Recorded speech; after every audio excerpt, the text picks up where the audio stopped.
अनर्थस्य मोचकः।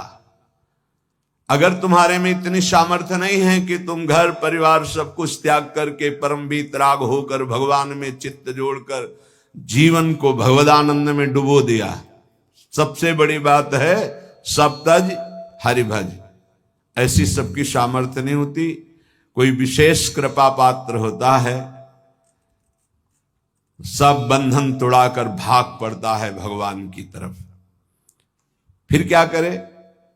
अगर वो वीतराग परमहंस नहीं बन सकता तो उसको भगवत प्राप्ति कैसे हो? तो बोले गृहम सर्वात्मना त्याज्यम तच्चेत युक्तम न शक्यते। यदि पूर्ण रूप से तुम त्यागी वैरागी बनकर भगवदानंद में नहीं डूब सकते हो तो कृष्णार्थम तत्प्रियुंजीत है। श्री कृष्ण का घर है, श्री कृष्ण का परिवार है, श्री कृष्ण के लिए हम व्यापार नौकरी किसानी करते हैं, जो मिलता है वो श्री कृष्ण की ही सेवा मानकर परिवार को पोषण करते हैं, समाज की सेवा करते हैं और श्री कृष्ण अर्पणम मस्तु। सारे कार्य श्री कृष्ण को, सारा वस्तु सब सामग्री श्री कृष्ण की, तो तुदीयम वस्तु गोविंदम तुभ्यमेव समर्पय, तो वही गति प्राप्त हो जाएगी जो एक वीतराग परमहंस सन्यासी को होती। पहला सिद्धांत है गृहम सर्वात्मना त्याज्यम, ये जीवन इसीलिए मिला भगवत प्राप्ति के लिए। पर तच्चेत युक्तम न शक्यते, यदि तुम्हारी ऐसी सामर्थ्य नहीं है तो तदर्पिताखिलाचारिता तद्विस्मरणेन परम व्याकुलतेज, सारे आचरण भगवान के लिए करो, परम पवित्र भगवान की आज्ञा का पालन करते हुए धर्मयुक्त आचरण करो, घर को भगवान का समझो, घर वालों को सबको भगवान का निज स्वरूप देखने की चेष्टा करो, समस्त संपत्ति आचरण व्यवहार सब कृष्णार्पणम कर दो, रात दिन भजन करते हुए अपने कर्तव्य का पालन करो, वही फल प्राप्त होगा। अगर श्री कृष्ण के प्रति ऐसा किया तो तुम्हारे समस्त अनर्थ और पापों का नाश हो जाएगा, तुम भगवत प्राप्त हो जाओगे। संगा सर्वात्मना त्याज्या साचेत युक्तम न शक्यते, वैसे सिद्धांत है किसी का संग मत करो, असंगोहम पुरुषा, किसी का संग। महाभागवतों के संग को मोक्ष का खुला हुआ द्वार बताया गया, ये किसी में नहीं है, ये महाभागवत जन है। यहां कह रहे संगा सर्वात्मना त्याज्य, ये शरणागति की बात हो रही। पहला है सर्वतज हरिभज, सामर्थ्य नहीं है तो समस्त आचरण घर परिवार भगवद अर्पित भाव से हर कर्म कृष्णार्पणम मस्तु, नाम जप, भगवत प्राप्त हो जाओगे। इसके लिए सावधानी है, संग का त्याग करो। कैसे संग का? बोले संगम त्यजित मिथुनावृत्ति नाम मुमुक्षु, जो मिथुन कहते हैं दो को, जो दो के संयोग से सुख प्राप्त होता है, एक आपकी रसेंद्रिय एक वस्तु, इसके संयोग से प्राप्त सुख में जो मगन, शब्द और श्रवणेन्द्रिय संयोग के प्राप्त से, शरीर और जनेन्द्रिय संयोग के सुख, रूप और नेत्रेंद्रिय, ऐसे जितना ब्रह्मा के द्वारा रचा हुआ सुख है वो मिथुन सुख है। जो स्वा से मिलता है वो भगवदानंद है, जो पर से मिलता है वो मिथुन सुख है। जब हम भोगते हैं तब सुख मिलता है, चाहे जिस इंद्री से हो। संगम त्यजेत मिथुन वृत्ति नाम मुमुक्षु, जो मुक्त होना चाहता है, भगवत प्राप्त करना चाहता है, उस शब्द स्पर्श रूप रस गंध का भोक्ता ना बन बैठे। कैसे फिर इससे निपटे? बोले भगवद अर्पित, भगवद अर्पित जीवन, भगवद अर्पित भोग, भगवद अर्पित विचार, मुक्त हो जाओगे। संगा सर्वात्मना त्याज्य, पूर्ण रूप से संग का त्याग कर दे, न विषय संग न विषयी पुरुष का संग, एकमात्र महाभागवतों का संग, भगवत प्रेमियों का संग बड़ा दुर्लभ है। साचेत युक्तम न शक्यते, यदि तुम ऐसा नहीं कर सकते तो शासद भी सह कर्तव्य संता संगम्य भेषजम, फिर ऐसा करो, जो सतमार्ग में चलने वाले व्यक्ति हैं केवल उन्हीं का संग करो, जिनके पास बैठने से भगवत चर्चा होती है, नाम जप की बात होती है, भगवत कीर्तन, भगवत गुणानुवाद सुनने को मिलता है। बोधयंता परस्परम, ऐसा संग करो, चाहे वो स्त्री पुरुष घर गृहस्थी कोई भी हो, जिसके पास बैठने से भगवत चर्चा होती, भगवान नाम, ऐसे लोगों का संग करो। सा सद्भी सा कर्तव्य, यही कर्तव्य है कि जो सद आचरण करने वाले लोग हैं उनका। पहली बात तो संगम सर्वात्मना त्याज्य, पर ऐसा करना बड़ा कठिन। साचेत युक्तम न शक्यते, ऐसा सब नहीं कर सकते। तो बोले संग करो। फिर किसका? बोले सा सद्भी, जो सदमार्ग में चलने वाले हैं, जो अपने कर्तव्य का पालन करने वाले हैं। संता संगस्य भेषजम, और कहीं संत समागम मिल जाए तब तो भौष रोग से निवृत्ति होने की औषधि है संतजन। संत समागम मिला मानो संस्कृति के चक्र का अंत हो गया। बड़े भाग पाई सतसंगा, विनय प्रयास होई भवभंगा। भार्यादिरनुकूलश्चेत् कारयेत् भगवत क्रिया, उदासीने स्वयं कुर्यात् प्रतिकूले गृहं त्यजेत्, तत्यागे दूषणं नास्ति यतो विष्णु परांगमुखः।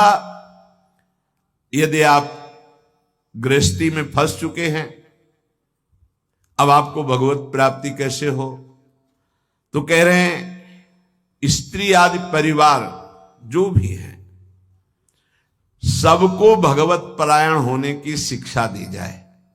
सब नाम जप करो। हमसे अगर तुम अपनापन रखते हो तो 10 मिनट ही सही, पर तुम नाम जप करो। भगवत प्राप्ति के लिए कैसे घर का माहौल होना चाहिए ये बता रहे हैं। भार्यादि अनुकूलस, पत्नी को अनुकूल बनाओ।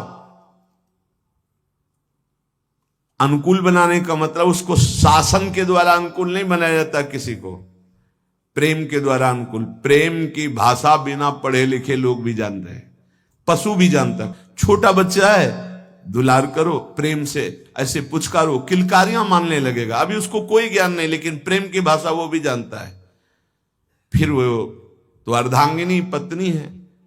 लोगों के हृदय में पता नहीं क्या धारणा बैठ गई है, पुरुष रूप में हो गए तो अपने को पता नहीं ब्रह्म मानते क्या मानते हैं, कि लड़की वाला ब्याह करने आ रहा है, तुमको अपनी बेटी तुम्हारे घर में भेज रहा है, तुम्हारे जीवन भर के लिए तुम्हारा साथी चुन रहा है, तो लड़की वाले की तरफ ऐसी भावना की जाती मानो कोई पाप करके आया हो, कि आज मेरी पुत्री सुंदर है, पढ़े लिखे है, पर हमारे पास धन नहीं, तो जहां जाता हूं अपमान होता है। नहीं, इतने में तो नहीं होगा ब्याह। तुम्हारा केवल लड़का है इसलिए तुम इतने गर्व में हो? क्या है तुम्हारे लड़के में कौन सी खास सी बात है? केवल लिंग परिवर्तन है तो स्त्रीलिंग में, वो पुरुष लिंग में, वो उसकी संतान है, वो तुम्हारे सामने झुक के दे रहा है। जो वो भेंट दे दे अपनी पुत्री को भाव से, वो बात अलग। तो वो अपने को गर्व मानते कि लड़का हो गया तो इतना दहेज लेंगे, और पर्चा ऐसे बनाते जैसे दुकान वाला व्यापारी पर्चा बनाता है, इतना इतना इतना, अब ले लो। तो ऐसे दूल्हे का हाथ पकड़ करके लड़की वाले को घर ले जाना चाहिए कि राधे श्याम, क्योंकि हमने पैसा दिया है। कैसा विचार समाज का है। तुम अपनी कमाई से सुखी नहीं होना चाहते हो, अपनी पुत्री दे रहा है, कुछ ना कुछ भाव से अपनी पुत्री को दे रहा है, तुम्हारा क्या भाव है? लड़के पक्ष वाले ऐसे गर्व में होते हैं मानो त्रिलोक विजयी हो गए हों, लड़का हो गया तो। इसीलिए हमारे समाज की धारणाएं पापों को बढ़ावा दे रहे हैं। पुत्री हुई तो उसको किस भाव से देखा जाता है, किस भाव से? अगर लड़की न हो तो पैदा कहां से हो? विचार कीजिए। तो तुम्हारी जो पत्नी बनी हो तुम्हारे समान है, 1 इंच भी तुमसे कम नहीं किसी बात में। ईश्वर का तत्व जो तुम्हारे हृदय में, उसके हृदय में जो पांच भौतिक दे तुम्हारी, वो उसकी दे, वो अपने घर का त्याग करके तुम्हारे घर में आई है, तुम्हारी अर्धांगिनी बनी है। तो चाहिए कि तुम्हें प्यार के द्वारा अनुकूल, भार्यादि अनुकूलश्चेत् कारयेत् भगवत क्रिया। प्रेम में बड़ी सामर्थ्य है। किसका परिवर्तन प्रेम से नहीं हो सकता है? कभी समाज में अगर ये बात समझ में आ जाए कि ये दहेज लेना नरक जाने का कार्य है, बोले अमुक ने दहेज, उन्होंने मांगा नहीं था, स्वतः अपनी पुत्री के लिए दिया था।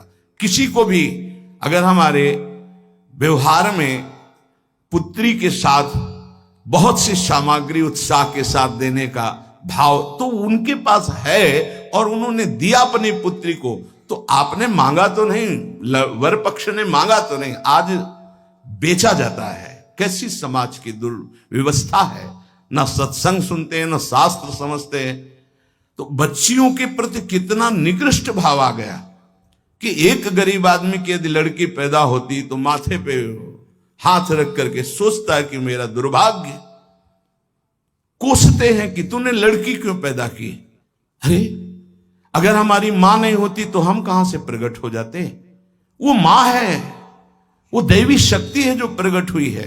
कैसी बुद्धि भ्रष्ट होती चली जा रही लोगों की कि बेटी के शब्द से उनको एक असौभाग्य लगता है कि अरे बेटा थाली बजाओ, चाहे वो पादुका से मार के घर से बाहर कर दे, बुढ़ापे में बेटी ही काम आएगी। फिर चलो पापा हमारे यहां बूढ़े पिता के लिए बेटी तैयार है प्राण देने की। आज बेटियों के प्रति भाव यहां शास्त्र आज्ञा कर रहा है, भार्यानुकूलश्च, वो तुम्हारी अर्धांगिनी, तुम उसके साथ ऐसा कोई व्यवहार मत करो जो तुम्हारे को कभी अनुकूलता की वजह प्रतिकूलता में आ जाए।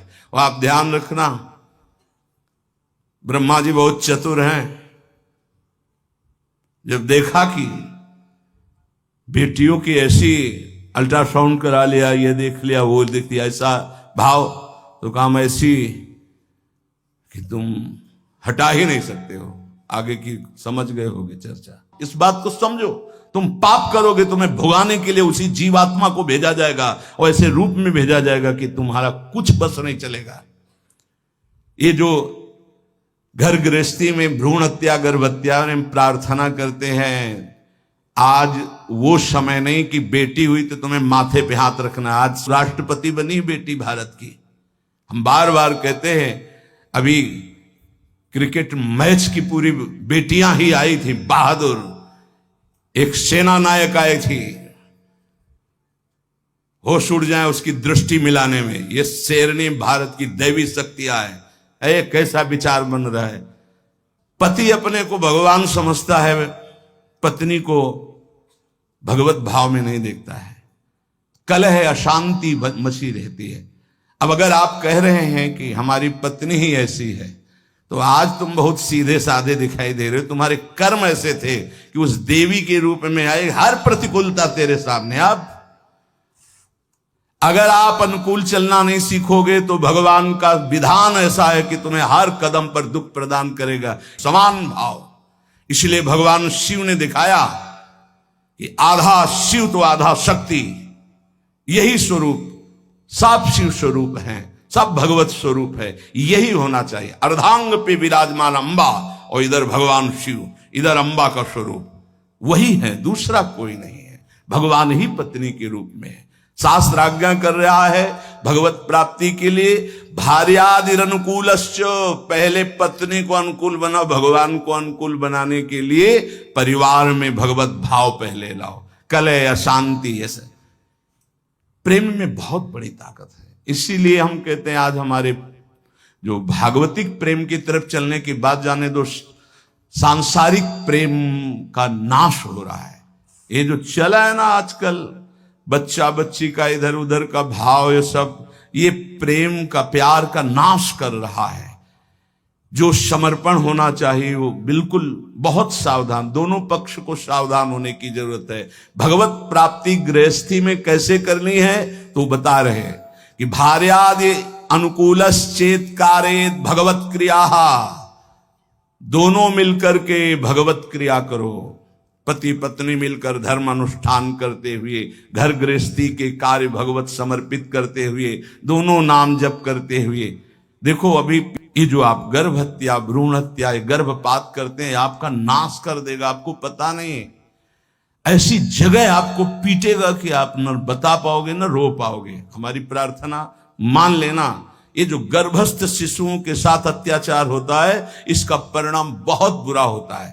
महान तेजस्वी अस्वस्थामा ब्रह्म ऋषि गर्भस्थ शिशु परीक्षित पर प्रहार किया तो ब्रह्म तेजहीन करके मुंडन करवा कर आज भी वो त्राहिमाम बोलता हुआ जहां भी होगा अस्वस्थामा, आज भी वो परेशान घूम रहा, केवल गर्भस्थ शिशु परीक्षित पर ब्रह्म अस्त्र का प्रयोग करने के कारण।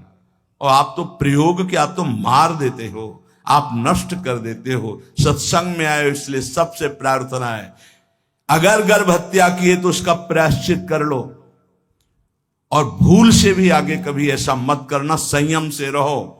ऐसा कोई कार्य मत करो जिसमें पापाचरण हो जाए और भगवत प्राप्ति के लिए तुम्हारा उत्साह ही कभी न बने, ऐसे पाप बन जाए। भार्यादि अनुकूलश्च, ये हम इसलिए कि कई घटनाएं देखे। हम निमुआ घाट कानपुर में गंगा के किनारे, प्राय जहां एकांतिक घाट होते थे तो वहां व्यवस्थाएं, जैसे जो है आश्रम है तो एक भिक्षा मिल गई, दूर कुटिया कई बनी हुई संतों की खाली है, तो कुछ वर्ष वहां रह जाते थे, वहां रुके। तो आसपास के बड़े जो वैष्णव प्रवृत्ति के थे, भक्त प्रवृत्ति के थे, वो प्राय संतों का संग करने आया करते थे। उसमें एक बहुत ही धनी मानी ब्राह्मण आते थे। एक दिन वो अपनी बेटी को लेके आए तो ऐसे जली हुई पूरी आधी थी, आधा बहुत सुंदर स्वरूप था, आधा सब जला हुआ। तो उसकी आकृति देखकर कहा ऐसा कैसे हो गया? तो उन्होंने कहा कि ये जितनी इधर सुंदर है ऐसे पूरी सुंदर थी। खूब हमारे पास धन था उस समय, बताया शायद है कि 30-35 वर्ष पहले ब्याह किया था रुपया देके खूब। पर वो लोग ऐसे लालची निकले कि एक बार ब्याह के बाद जब दोबारा हमारी बेटी गई तो उन्होंने दहेज के लिए सूचना भेजी। उस समय मोबाइल तो था नहीं। फिर हम गए, जो कुछ बना फिर दिया, पर उन्होंने, उन राक्षसों ने बख्शा नहीं। हमारी बेटी को चारपाई में बांधा, मिट्टी का तेल छिड़का और आग लगा दी। अर्थ के लोभ से आग लगाई तो भगवान की ऐसी कृपा, जहां गांठ थी वहीं से आग प्रारंभ हुई, जो रस्सी की गांठ थी। अब जलने वाला चेष्टा फौरन खुल गई, तो जीना के पास ही चारपाई में जीना में चढ़ गई, चढ़ के बगल वाले घर में ऐसे छप्पर में कूद गई और नीचे गई तो वो उनके बड़े भाई का था, जिस भाई का लड़का ब्याह हुआ था उसके बड़े भाई, उनके पास राइफल था। उन्होंने जे ही देखा तो तत्काल कंबल से सुरक्षा की और राइफल निकाली, बाहर निकले, कहा राक्षसों हम तुम्हें बताएंगे, और उसकी सुरक्षा करके पुलिस तक पहुंचाई। बोले तब ये जिंदा हमें वापस हुई, मुकदमा चल रहा है। अब वो ऐसे पूरी जली हुई, क्या उसका अभिशाप उनको सुखी कभी होने दे? आगे चलकर किस योनियों में जाएंगे क्या पता। ये भावनाएं हटा देनी चाहिए। तुम्हारी दासी है, ऐसी भावना नहीं रखें। हाँ, पत्नी को भाव रखना चाहिए कि मेरे प्राणनाथ भगवत स्वरूप हैं, मेरे पति हैं, तो ऐसे ही पत्नी के प्रति भी भाव रखा जाता है। ये मेरी अर्धांगिनी है, मेरी प्राण प्रिया है, इसका सर्वस्व अधिकार है हमारी संपत्ति पर, हमारे ऊपर। हम अगर कोई भी कार्य करेंगे तो इससे सलाह लेकर करेंगे, दोनों मिल करके। भार्यादि अनुकूलश्चेत् कारयेत् भगवत क्रिया, दोनों मिलकर कोई धर्मानुष्ठान करें। अकेले का, गृहस्थी का विषय है, अकेले तुम बोले हम जा रहे हैं मुक्ति, नहीं, पहले अनुमति लीजिए। यहां तक कि महापुरुषों ने सन्यास भी लिया है तो पहले मनाया है, अनुमति ली है। जब उन्होंने अनुमति दे दी तब आगे की क्रिया हुई। माता से अनुमति और पत्नी से अनुमति अत्यंत आवश्यक है। अगर मां विराजमान है तो उसका आदेश, और पत्नी विराजमान तो भले वृद्धा हो गई है पर उसका अधिकार। हमारे शास्त्र में लिखा है यदि वो वानप्रस्थ में जाना जाता है तो ऐसे बात की करे पत्नी से कि यदि आप अपने पुत्रों के साथ रहकर जीवन व्यतीत करना चाहते तो मुझे आदेश करें, मैं तप के द्वारा अपने जीवन को भगवान में मिलाना चाहता हूं। और यदि आप हमारे साथ चलना चाहते तो आपका स्वागत है, हम दोनों बैरागी होकर चले। वो जैसा अनुमति दे ऐसा शास्त्र आज्ञा करता है। ऐसे नहीं मनमानी कि हम स्वतंत्र हैं किसी भी तरह। अगर कोई धर्मानुष्ठान करते हो, पत्नी आपकी है, वो आपका साथ ना दे वो बात अलग है। अगर वो आपके अनुकूल चलती है और आपने कोई धर्मानुष्ठान किया, पत्नी को साथ नहीं ले गए, तो अपने आप उसका ट्रांसफर हो जाएगा उसके पास। पाणिक ग्रहण की कोई खिलवाड़ नहीं, धर्मानुष्ठान ट्रांसफर हो जाएगा। और पूर्ण धर्म का संकल्प तभी माना जाएगा जब वो भार्या तुम्हारे वामांग में विराजमान होगी। जब सिया जी भूमि में विलीन हो गई तो रघुनाथ जी जब यज्ञ किए तो स्वर्ण की सिया जी बनाकर वामांग में विराजमान की गई। और तुम्हारी अर्धांगिनी विराजमान हो, तुम धर्मानुष्ठान करने जा रहे हो, सफल हो जाओगे। भार्यादि अनुकूलश्चेत कारेत भगवत क्रिया। गृहस्थी में हो तो तुम्हें पहले अपने परिवार को अनुकूल बनाना होगा, पत्नी को, माता पिता को, परिवार को भगवत स्वरूप मानते हुए अनुकूल उसको बनाओ, धर्म के द्वारा, भागवत भाव के द्वारा। उदासीने स्वयं कुर्यात् प्रतिकूले गृहम त्यजेत। यहां कह रहे हैं उनकी आज्ञा से सेवादि के द्वारा राजी करके फिर भजन की प्रवृत्ति बढ़ावे। पहले पति पत्नी को अनुकूल करे, परिवार को अनुकूल, जो भगवत प्राप्ति का रास्ता है। ऐसा नहीं जैसे एक दो लोग आए कि अब हम तो नहीं, दोनों राजी तो राजी, नहीं तो धर्म से चलो जैसी धर्म आज्ञा करती। पाणिग्रहण के समय ये श्रुतियां, ये शास्त्र जो साक्षी बनाए गए थे वो पति पत्नी के भाव से बनाए गए थे। वो तुम्हारी इच्छा नहीं, लेकिन उसकी भावना की पूर्ति के लिए आपको गृहस्थ धर्म स्वीकार करना चाहिए। अगर भगवत भाव के विरुद्ध और बहुत ही कुटिल स्वभाव है तो देखो यहां शास्त्र का क्या कह रहा है, एकदम विरुद्ध, धर्म विरुद्ध, भगवत भाव विरुद्ध, बिल्कुल कुटिल व्यवहार, तो फिर बात अलग है कि अब वो धर्म में साथ नहीं दे रही तो आप धर्म करो। फिर भी पाणिग्रहण किया तो धर्म का हिस्सा उसके समीप जाएगा, उसका कल्याण होगा। ऐसे कोई खिलवाड़ नहीं पाणिग्रहण करना। जो परांगमुख, भगवत परांगमुख, भगवत विमुख है, वो कोई भी हो, फिर तो जाके ये सिद्धांत तब लागू, जाके प्रिय न राम वैदेही तजिए ताहि कोटि वैरीशम जद्यप परम शनेहि।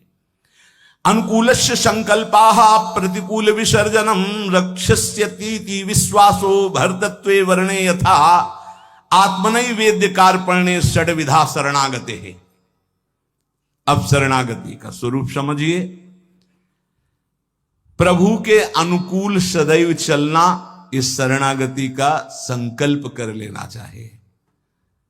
जो गीता में, भागवत में जो गुरुजनों ने, संतों ने आदेश किया है वो प्रभु के अनुकूल है। श्री कृष्ण अनुकूलेन प्रतिकूलस्य विसर्जनम, भगवान के, गुरु के, संतों के वाक्यों के प्रतिकूल कभी न चलना। अनुकूलस्य संकल्पाः, ये जीवन भर के लिए संकल्प लिया जाए अपने लोग मिलकर कि प्राण चाहे चले जाएं, धर्म के विरुद्ध आचरण नहीं करेंगे।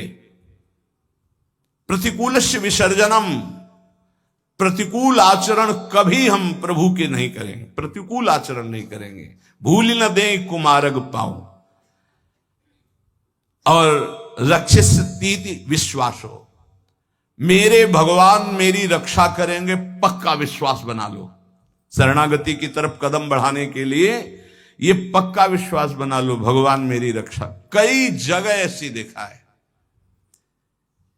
एक जगह हम फूल चयन कर रहे थे प्रभु के लिए।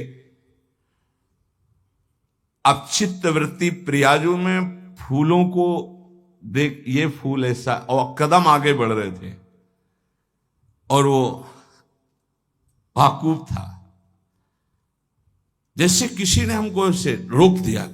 अचानक दृष्टि ऐसे रोका, जैसे मानो कोई धक्का मारो, तो एकदम ऐसे अगला कदम जो गिरने वाला था वो एक एक कदम पे प्रभु, एक एक कदम पे, पूरे जीवन की बात कह रहे, एक एक कदम पे प्रभु ने रक्षा की, प्रभु ने ही रक्षा की। तो रक्षिस्तीति विश्वासो, दृढ़ विश्वास करो, जिनकी तुम शरण में हो तुम्हारे को हर समय देख रहे, तुम्हारी रक्षा करेंगे। कभी अगर ऐसी घटना दिखाई दे कि भगवान ने भक्त की रक्षा नहीं की, तो पहली बात है कि बाहरी आडंबर है, भक्ति में विश्वास निष्ठा नहीं है। पहली बात मान लीजिए। बाहर से कभी कभी इतना लुभावना स्वरूप होता है कि हनुमान जी जैसे परम ज्ञानी भी लुभायमान हो जाते हैं। जिस समय वो राम राम का कीर्तन कर रहा था, संत भेष था, पर्णकुटी थी, सरोवर था, बिल्कुल फिट, ऐसा लग रहा था जन्म जन्मांतरों से ऋषि ही है, वो है कालनेमी राक्षस था ना। हनुमान जी जैसे परम ज्ञानी प्रभावित हुए कि नहीं हुए? जाके प्रणाम किया, बोले मैं बैठे बैठे देख रहा हूं अब रावण का पार्षद, उसको पता है युद्ध हो रहा है, बोले राम रावण युद्ध हो रहा है। महाराज आप, मुझे पता है आप संजीवनी बूटी लेने जा रहे हैं। अरे महाराज आप तो त्रिका लग गए। बोले हाँ तुमको भी त्रिका लग बना सकता हूं। महाराज आदेश करो। वो नहा के आओ, गुरु मंत्र दे रहे हैं। बिल्कुल भोले भगत की तरह हनुमान जी महाराज है। स्नान करने गए तो रघुनाथ जी ने प्रेरणा करी मकरी को, जब पकड़ा हनुमान जी को, हनुमान जी ने मुष्टिका का प्रहार किया तो वो देवी की रूप, अप्सरा के रूप में प्रकट हुई और कहा ये राक्षस है, भगत नहीं है। अच्छा, बोले कालनेमी राक्षस है, केवल आपको भगवान के सेवा से विमुख करना चाहता है, क्योंकि ये किसी भी तरह रात व्यतीत हो जाए ऐसा। बोले ऐसी सोच को तो हम तत्काल नष्ट करते हैं। हनुमान जी के बोले आओ गुरु मंत्र ले। बोले नहीं, पहले गुरु दक्षिणा ले आप। पूछ में लपेटा, गुरु दक्षिणा दी, जय श्री राम। देर नहीं लगी, पहुंच गए द्रोणागिरी पर्वत। तो कभी कभी ऐसा होता है कि हम जैसे देख रहे हैं तो वैसा नहीं होता। दूसरी बात, कभी कभी ऐसा होता है कि किसी भगवत प्राप्त महात्मा के ऊपर भी ऐसी घटनाएं देखी गई, उनका अंतिम निर्णय ऐसा ही भगवान ने पहले से निश्चय कर रखा है। तीसरी बात होती है कि कभी कभी हम भक्त को गिरते हुए देखते हैं, भ्रष्ट होते होते, तो कीन हो इस कबहू अभिमाना सो खोवंचा कृपा निधाना। नहीं तो दृढ़ विश्वास रखो, रक्षिष्य तीति विश्वास हो, दृढ़ विश्वास, भगवान तुम्हारी रक्षा करेंगे, पक्का रक्षा करेंगे। कई जगह ऐसे जीवन में भक्तों के आते जहां भगवान स्वयं रक्षा करते थे, स्वयं देखा बिल्कुल कि साक्षात भगवान ही है। नहीं इस समय कैसे हो सकता था। कई ऐसे हजारों घटनाएं। और भर्तृत्वे वर्णे यथा, जैसे स्वामी सेवक को, जैसे अर्धांगिनी को धर्मज्ञ पति सदैव पोषण करता है, ऐसे उदाहरण कैसे बन सकता है भगवान के लिए। कोई प्राकृतिक उदाहरण है। भगवान सदैव अपने भक्त का स्वयं भरण पोषण करते हैं। योगक्षेमम भाम्यम स्वयं। एक बार इसी श्लोक पर किसी को संशय हुआ, बड़े विद्वान थे, कि अनन्यश्चिंतयन्तो माम ये जनाः परिपासते तेषां नित्याभियुक्ता नाम योगक्षेमम भाम्यहम्। जो मेरा अनन्य चिंतन करता है उसके योगक्षेम का वाहन मैं करता हूं। तो बोले कभी ऐसा नहीं। भगवान को चाहिए था कि कराम्यहम्, मैं करवा देता हूं व्यवस्था। वाम्यम क्या स्वयं आते हैं? तो उन्होंने ऐसे काट करके गीता के शब्द को लिखा कराम्यहम्, लिखा योगक्षेमम वाम्यहम्, उन्होंने लिखा कराम्यहम्। अब जो विघ्न शुरू हुआ, कई दिन भारी वर्षा, ना भोजन, ना कोई जजमान, ना कोई, हर अव्यवस्था ही अव्यवस्था, त्राहिमाम मच गया। स्वयं भगवान श्याम सुंदर भोजन की सामग्री सब लेकर के आए। जब वो घर पे नहीं थे, गए हुए थे, देखा बड़ा सुंदर बालक और यहां से खून निकल रहा है, रक्त निकल रहा है। तो उन्होंने कहा कि बेटा ये कैसे? उनकी पत्नी ने कहा। तो उन्होंने कहा मां, ये जो विद्वान ब्राह्मण तुम्हारे पति हैं उन्होंने चाकू से हमें काट दिया है। ऐसे निर्दयी कैसे हो सकते हैं? तुम किनके बेटे हो, कौन हो? बोले मत जानो, मैं आपको भी और आपके पंडित जी को भी बहुत प्यार करता हूं। ये लो सामग्री, कई दिनों के लिए ऐसी सामग्री, और ये लो रत्न रख दिया, इन्हीं से खूब खाते पीते रहना। उनको बता देना कि ऐसे अपराध न किया करें। जब पंडित जी लौट के आए तो उनकी अर्धांगिनी, तुम इतने निर्दयी हो गए हो, तुमने इतने सुंदर सुकोमल बालक के भाल पर चाकू मार दी, पागल हो, पागलों जैसी बात कर। बोले विश्वास करो, देखो ये सामग्री रत्न आदि वो रख गए हैं। और नौकिशोर बालक था 14 वर्ष का, और वो कह रहा था पंडित जी ने, तो उनको ओहो, मैंने गीता जी के एक शब्द को काटा था, वाहम्यहम्। ओ प्रभु मुझे क्षमा करो, मुझे पता नहीं था, हम तो शब्द समझ रहे थे, गीता जी तो साक्षात आपका अंग है, वांग्मय स्वरूप है। और आज मुझे पता चल गया कि आप वाह्य हम स्वयं करते हैं, कराम में हम किसी को भेजते नहीं, स्वयं आते हैं। हम पहचान नहीं पाते, श्री कृष्ण स्वरूप में आते हैं। तो विश्वासो भरतत्वे वर्णय यथा, भगवान तुम्हारे जीवन भर और जीवन के बाद का भी ठेका लेते हैं यदि तुम शरणागत हो। आत्मनि वेद्य कार्पण्य, आप अपने आप को समर्पित कर दो भगवान की शरण में और दीन हो जाओ, दैन्य भाव, दीन हो जाओ। दीन का मतलब वास्तविकता से देखो, हम कुछ नहीं कर सकते। हमारे भगवान हमको मनुष्य दे दिया, हमको सत्संग दिया, हमको नाम जपने की प्रेरणा दी, हमको नाम मिला, नाम की सामर्थ्य जागृत हुई, भगवत प्राप्ति हुई। सब में केवल भगवान की विशेष कृपा ही कृपा। सर्वसंग परित्याग, असमर्थ हैं तो साधु संग तुम्हें समर्थ बना देगा। भगवत सेवा के अनुकूल भाव पदार्थ ग्रहण करो, प्रतिकूल पदार्थों का, भावों का, व्यक्तियों का त्याग करो। परिवार को अनुकूल बनाने की चेष्टा करो, पत्नी पुत्र आदि से वैर विग्रह झगड़ा आदि मत करो। भाग करके कहीं जाने की जरूरत नहीं कि हम परिवार त्याग दिए। पहली बात, वहीं रहकर भजन। यदि वहां सब प्रतिकूल व्यवहार है और भगवत विमुख जन है, फिर आपके लिए छूट है। क्या? आप अपने भगवत भाव को पुष्ट कर सकते हो। पांचवा, दृढ़ विश्वास प्रभु में, आत्मनिवेदन और दैन्यता, ये महान सद्गुण शरणागति के अंतर्गत